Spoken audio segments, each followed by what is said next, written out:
Bismillahirrahmanirrahim. Alhamdulillahi Rabbil Alamin. Wa nusalli wa nusallim ala al-mab'uthi rahmatan lil alamin. Nabiyyina Muhammadin wa ala alihi wa sahbihi ajma'in. Amma ba'du. Assalamu alaikum warahmatullahi wabarakatuh. Mga mahal po namin na mga kapanalig sa Islam at mga giliw namin na taga-subaybay, nandito tayo sa napaka-critical na usapin gawa nung marami talagang hindi umuunawa ng mahalagang bagay na ito. Patungkol sa mga ina. Lalong-lalo na yung pagsuway sa mga magulang. At siyempre,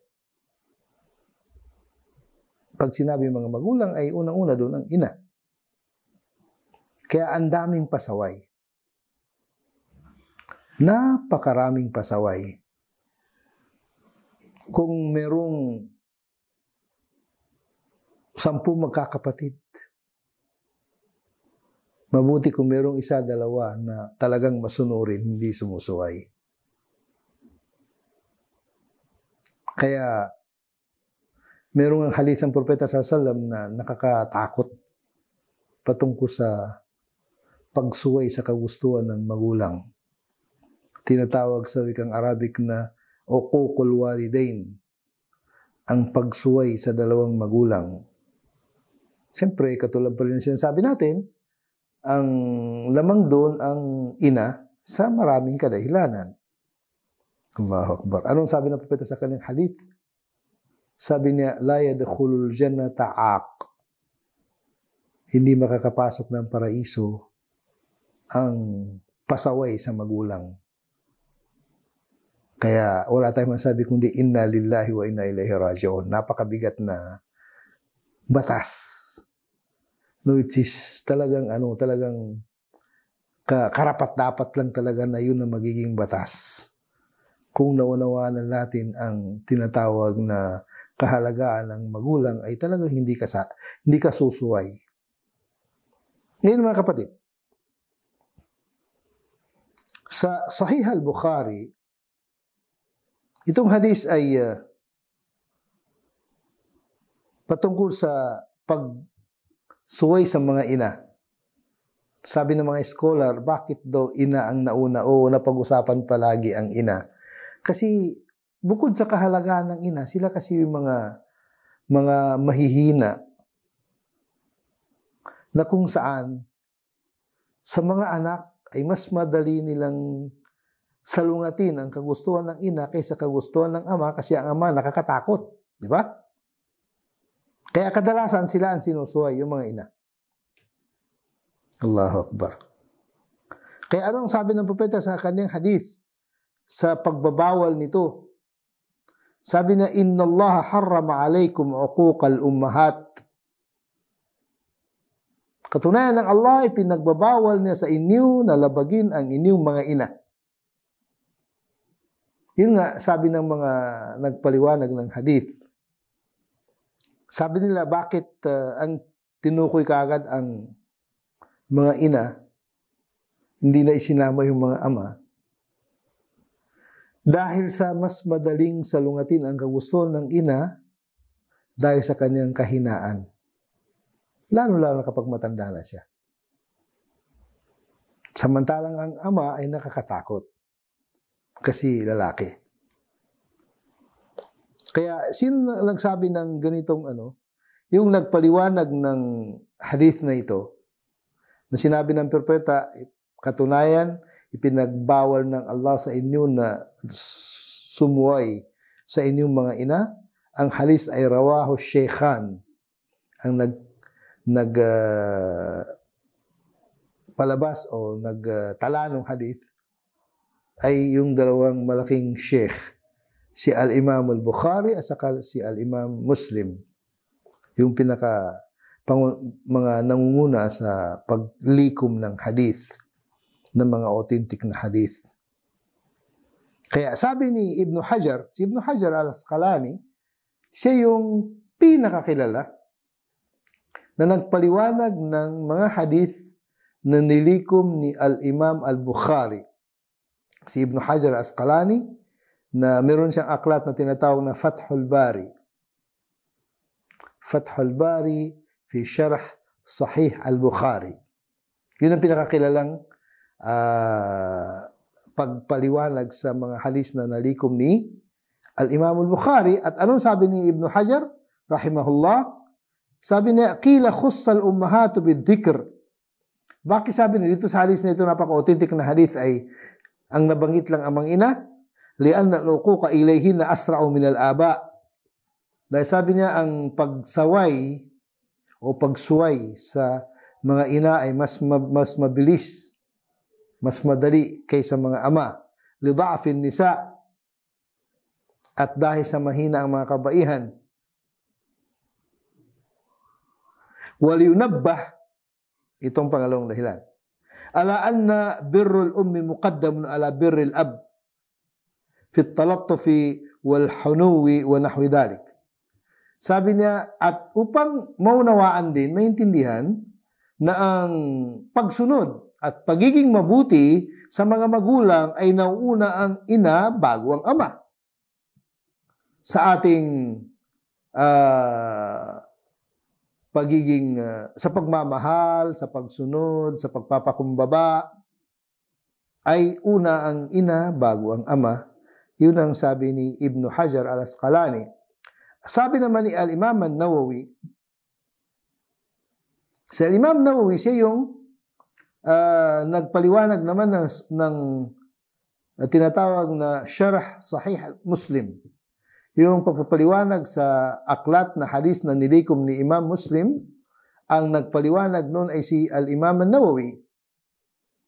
Kaya pag narinig mo sa usapan ng mga scholar, sabi na Sharh An-Nawawi. Pag sinabing Sharh An-Nawawi, yun yung hadith ni Imam Muslim na ang nagpaliwanag si Imam An-Nawawi. Pinapaliwanag ko lang mga kapatid para malaman mo kung sino yung mga nagsalita na ito, sino sila, ano ang kanilang katungkulan bilang mga dalubhasa o scholar sa Islam. Ano ang sabi ni Imam Nawawi? Sabi niya, wa amma uququl ummahati fa haramun wa huwa min al-kaba'ir. Sabi niya, ang pagsuway sa mga ina ay haram na kabilang sa mga malalaking kasalanan. Bi ijma'il ulama, ito'y napagkasunduan ng mga scholar. وقد تظاهرت الأحاديث الصحيحة على عدة من الكبائر. At makikita natin na nakalantad sa maraming hadith, na authentic na hadith, ala addihi min al-kaba'ir, na itong pagsuway sa mga ina ay kabilang sa mga malalaking kasalanan. Allah Akbar. Bakit kasi mga kapatid, kailangan natin ito pag-usapan patungkol sa karapatan ng mga kababaihan, lalo-lalo ng ating mga ina. Dahil may mga, lalo-lalo yung mga kabataan, sabihin na sa murang edad, sabihin natin, mga teenagers, babae man o lalaki. Kapag inutusan sila ng kanilang ina, sila ay maaaring susunod, pero may kasamang pagsuway. Halimbawa na lang, magbibigay ko ng simpleng sample. Sasabihin ng ina, anak, parating na yung tatay niyo, kaya ako'y nagluluto, pakibili na lang ng asin. Ano ba asin? Yung anak ay titingin sa relo. Sabi niya, pwede ba na 30 minutes? Yung ganong pagsunod na alanganin, pwede ba na magkantay mo tayong 30 minutes? So, samantalang wala naman siyang ginagawa. Ang tawag doon ay pagsuway pa rin, hindi yung pagsunod. Kasi kung talagang ikaw ay masunurin ka sa iyong ina, pagsabi nila ng kailangan at kaya mong gawin mo kagad. Huwag ka na magkantay ng 1 minuto. Kahit ilang segundo. Dumiretso ka na para mapatunayan mo kung gaano ka naging masunurin sa iyong ina. Pero kung sabihin mo, mamaya na, inay, mali yun. Pagsaway yun. Sumunod ka nga, pero may kasamang pagsuway. Kaya nagkasala ka ng, sabi nga ng mga scholar, malaki. Allahu Akbar. At minsan, uunahin mo pa yung barkada mo na susundin ng kanilang gusto bago ang iyong ina. Nakakalungkot. Pag sinabi ng matalik mong kaibigan, barkada mo, ay, punta tayo dun, meron tayong ganito. Kagad, hindi ka magsabi ng 30 minutes. Mag-aantay ka ng 30 minutes, wala, diretso. Bakit kapag ang mga nanay natin na mga nagutos, ay hindi mo na tayo sumusunod kagad? Sabi ng mga scholar, mga kapatid, dahil ito ay talagang napakahalaga na dapat natin maintindihan kasi ito ang, kumbaga kung ginawa ng Allah na pangalawa sila sa pagsunod natin sa Allah, bakit hindi natin maintindihan?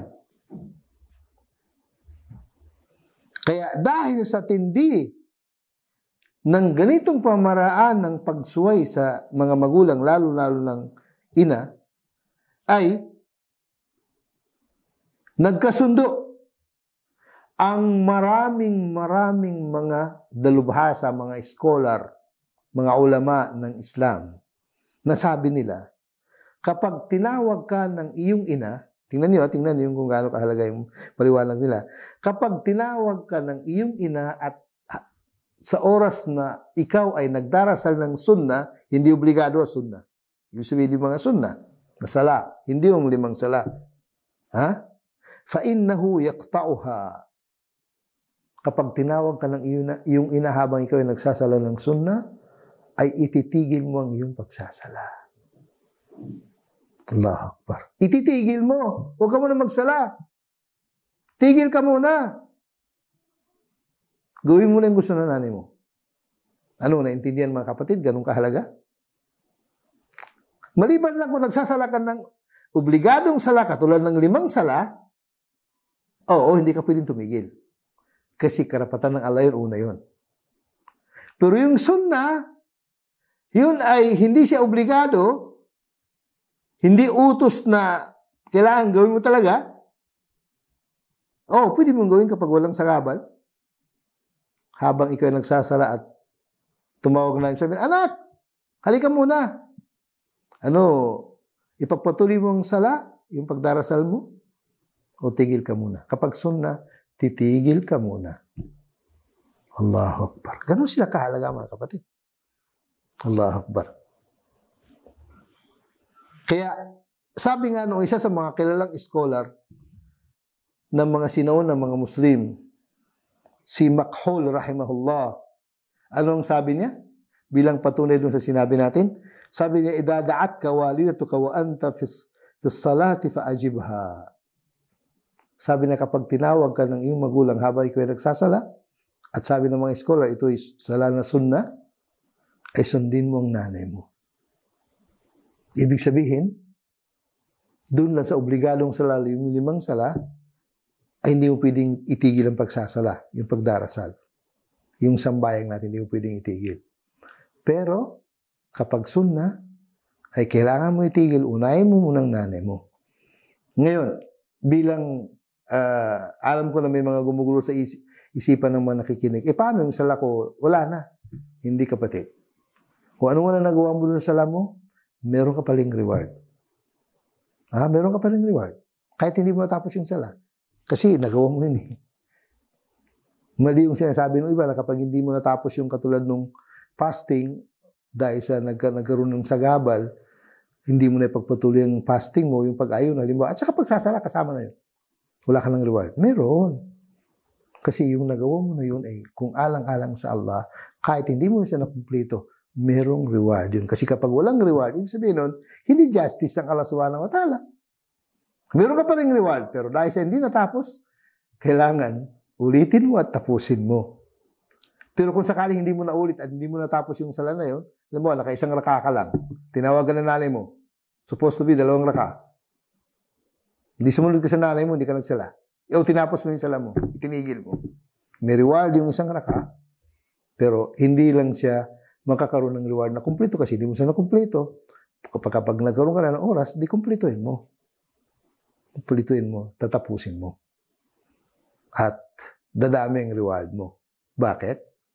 Kasi meron ka na nagawa ng 1 raka, pagkatapos meron ka pang 2, di na naging 3, at sumunod ka pa sa nanay mo, Allahu Akbar. Kaya lumaki ang reward mo. Allahu Akbar. Allahu Akbar.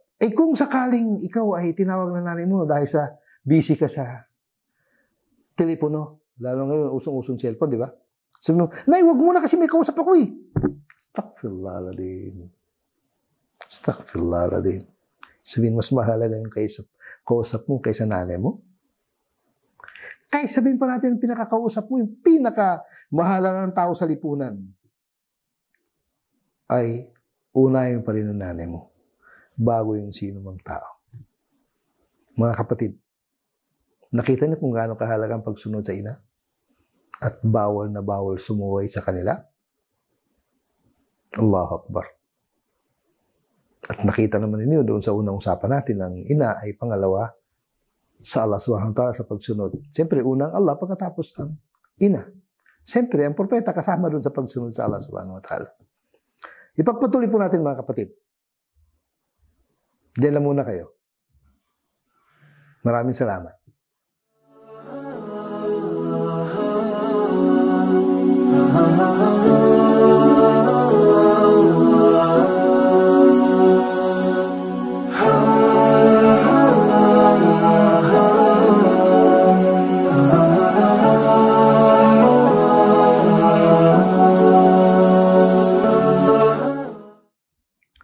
Kaya nga mga kapatid, dapat natin maunawaan, maintindihan ang kahalagaan nila at saka yung anong ibig sabihin ng pagsunod sa kanila. Kasi malamang kung meron mo nakarinig nung, dahil hindi ko naman paliwanag ito mga kapatid, katulad sinabi ko, nabanggit ko yung 2 kilalang sheikh na tagapaglinaw, tagapagpaliwanag ng 2 pangunahing aklat ng hadith na tinatawag na Sahih al-Bukhari at saka Sahih Muslim. Ito ay walang iba kundi si tagapagpaliwanag ng Sahih Bukhari, si Ibn Hajar al-Asqalani, at saka yung tagapagpaliwanag ng Sahih Muslim ay si Al-Imam An-Nawawi. Anong sabi nila? Sabi nila ay una ang pagsunod sa nanay bago ang tatay. Sabihin, una ang ina bago ang ama. At gaano kahalaga? Ay katulad na banggit natin kanina na nagkasundo sila. Itong mga scholar na ito at marami silang nagkasundo na ang pagsunod sa ina ay dahil sa kanilang kahalagahan, pwede mong itigil ang iyong pagsasala na ng sunna. Habang ikaw nagsasala ng sunna, tigil ka muna dahil tinawag ka ng nanay mo. Ang tanong, gaano karami? Kaya mo bang bilangin? O kaya ba natin bilangin? Isama ko lang sarili ko. Kaya ba natin bilangin kung ilang pangyari ng ating mga ina ay gusto nila, kailangan nila tayo, pero hindi tayo kaagad na pasunod gawa nung meron tayong kausap sa telepono. Hindi tayo kaagad nakasunod dahil kaharap natin ang ating mga barkada. Hindi tayo kaagad nakasunod dahil inutusan tayo ng ating amo,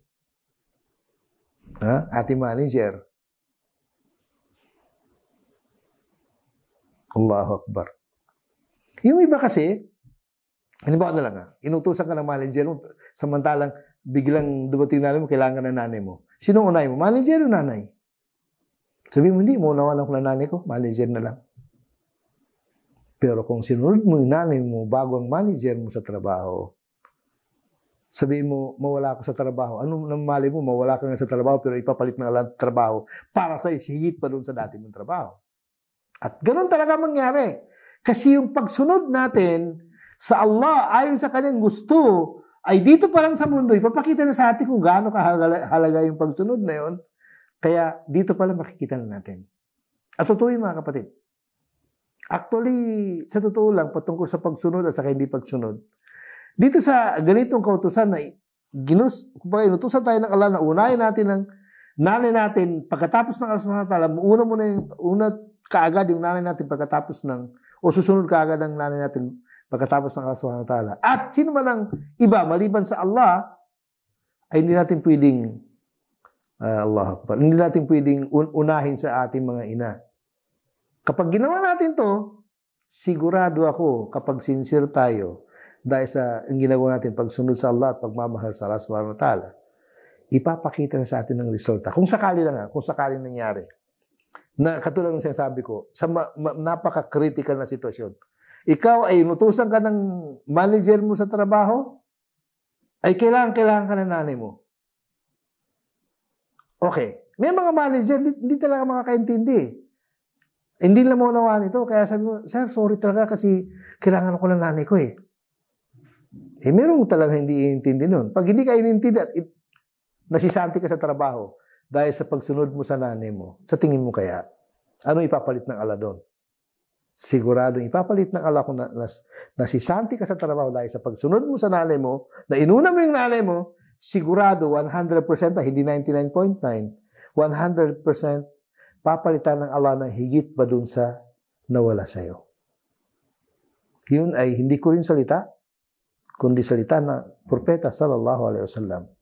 Ano ang sabi niya? Man taraka shay'an lillah, awadahu Allahu khairan min.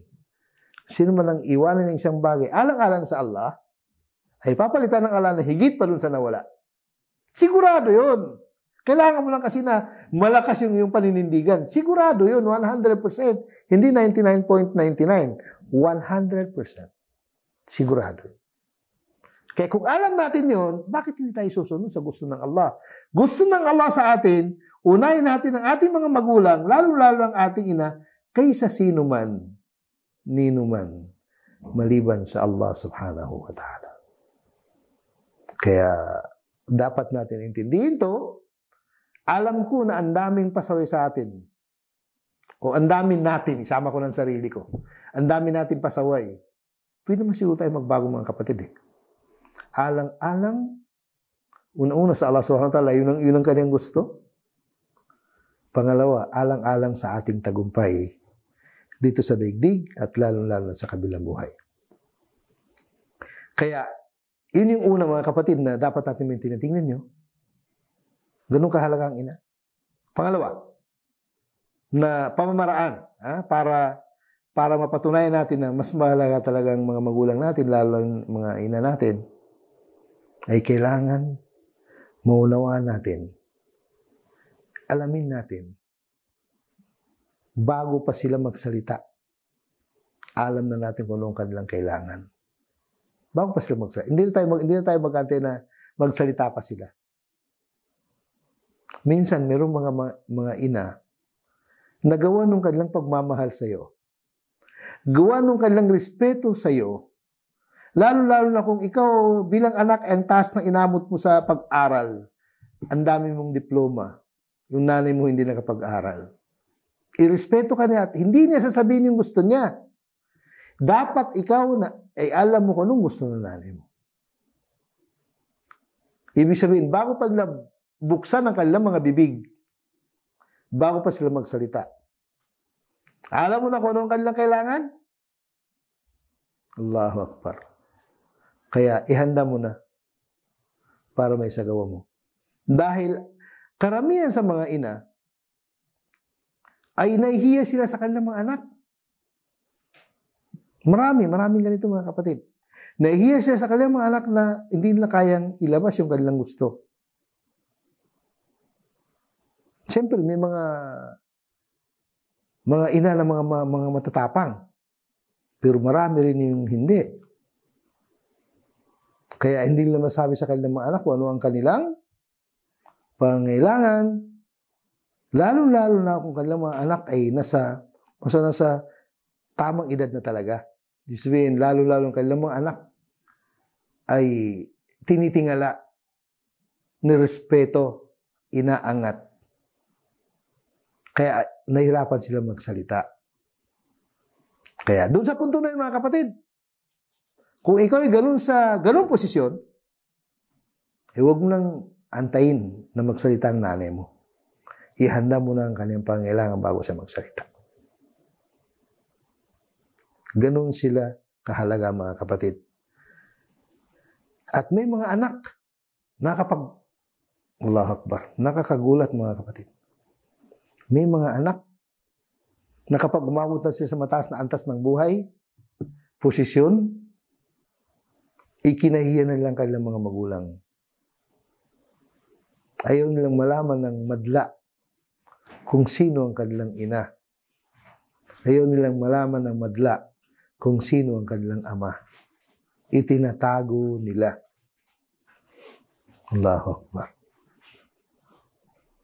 Ayaw nilang mapahiya. Nakakahiya ba yun? Yung karangalan ba nakakahiya? Allahu Akbar. Kaya huwag natin isipin, kahit malang sa isip, na mayroon pang mas mahalaga kaysa nanay natin. Maliban siyempre sa Allah subhanahu wa ta'ala. Wala na mas mahalaga sa kanila. Kaya sabi nga,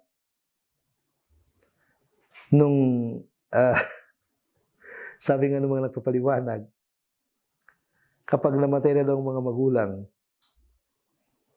sarado na yung pinto o sarado na yung susi ng pinto na ibinigay sa atin dito pa lang tayo sa mundo. Pinto ng paraiso. Yung susi ng pinto ng paraiso na ipinalad na sa atin dito pa lang tayo sa ibaba ng lupa. Kapag namatay na sila at hindi natin nagawa yung ating tungkulin sa kanila, naging sarado na. Allahu Akbar. Allahu Akbar. Subalit, hindi pa naman tapos eh. Kahit namatay na sila, hindi pa tapos. Hindi pa tapos ang pagiging mabuti natin sa kanila. Ang magandang pakikitungo natin sa kanila. Ano ang sabi ng Propeta sallallahu alaihi wasallam? Kapag namatay na yung magulang, unang-una, maging mabuti tayo sa kanilang mga matalik na kaibigan. Alam mo, sa kanilang mga kapatid, sa kanilang mga kamag-anak, sa kanilang matalik na kaibigan, maging mabuti tayo sa kanila. Bilang pagiging mabuti o pamaraan na para may pakita natin kung gaano natin kamahal ang ating mga magulang, ay mahal din natin ang sinumang tao na minahal nila. Allahu Akbar. Yun yung unang-unang paraan. Actually, maraming naipakita ang propeta sa ganung paraan o nasabi sa mga sahaba na ganung paraan. Pangalawa, mga kapatid, yung panalangin natin sa kanila. Kung sakali, malaki ang pagkukulang natin sa ating mga magulang, lalo-lalo na ating mga ina, ay hindi man tayo makabawi ng lubusan, pero wag natin silang kaligtaan na ipanalangin pagkatapos ng ating mga sala, pagkatapos ng ating mga pagdarasal sa buong maghapon magdamag, o lalo-lalo na kapag tayo nagsala o nagdasal ng tinatawag na Qiyamul Layl, yung dasal sa gabi, at doon ipanalangin natin ang ating mga magulang kapag sila ay namatay na. At kailangan nila yung panalangin na yun. Kailangan nila. Baka sakali kung sino man sa atin na naging pasaway, kung nilubos-lubos natin ang panalangin ito at nagpakabuti tayo, baka sakali makabawi tayo. Yun ang totoo, mga kapatid. Kaya, katulad ng sinabi natin, kailangan malaman natin yung kanilang mga pangailangan, kanilang mga sikreto. Kung nagsisikreto sila doon sa kanilang pangailangan, para may handa natin. hihingi man sila o hindi. Minsan ang kailangan lang nila sa atin ay makikita nila tayo palagi. Ibig sabihin, pagbigyan natin sila, o ibig sabihin, pagbigyan natin ang ating mga sarili, na magkaroon tayo ng malaking reward sa pakipagharap lang natin sa kanila. Kung hindi natin makayanan araw-araw, sa tuwing may pagkakataon, habang buhay pa sila, haharap tayo sa kanila at ano man ang kailangan nila, idadali natin sa kanila or itatanong natin kung anong kailangan nila kung sakali hindi natin talaga kailangan natin talaga manggagaling sa kanila. Yung pakipagharap natin sa kanila habang sila'y nabubuhay, na sinasama natin sila palagi at nakahanda tayo magserbisyo, yun na malaking bagay na. Actually, palagi kong sinasabi, napakasarap sa magulang. Subukan niyo kayo mga magulang. Diba napakasarap pag sinabi mo, anak, pwede bang ikuha mo ko ng mainom na tubig? Sabi mo, opo tay, opo nay. Yung salitang opo tay, opo nay, napakasarap yun sa magulang. Hindi ko alam kung hindi kayo nasasarapan. Ako talaga natutuwa ako talaga. Yung ganong bagay na simpleng-simple ay nagagawa natin, ay mano pa kaya yung mas sabihin, meron pa mas madali pa doon. Kaya sabi nga nung iba, isa rin sa pamaraan para matugunan natin ang kanilang pangangailangan, palagi tayong nakahanda na katulad ng pera. Palagi nakahanda, ito para sa nanay ko. Ano man lang kailangan nanay ko, meron ako nakahanda para sa kanya. Allahu Akbar. Alam ko mga kapatid na hindi gaano karami ang nakakagawa ng ganito. Pero dapat na ito maintindihan natin. Ang kanilang pangangailangan ay matugunan natin sa lalong madaling panahon, sa pinakamadaling paraan. Kung ito'y ginagawa natin, isinasagawa natin alang-alang sa Allah. Tiyak. Gagabayan tayo ng Allah. Mamahalin tayo ng Allah dahil nagawa natin yung pamamaraan na gusto niya sa nagawin natin. Maliban sa Kanya, ay yung gagawin natin sa ating mga magulang. Na kung saan sila ang pinili ng Allah para alagaan tayo, para malasap natin ang sarap ng buhay dito sa daigdig. Maraming salamat mga kapatid. Jazakumullah khair. Assalamualaikum warahmatullahi wabarakatuh.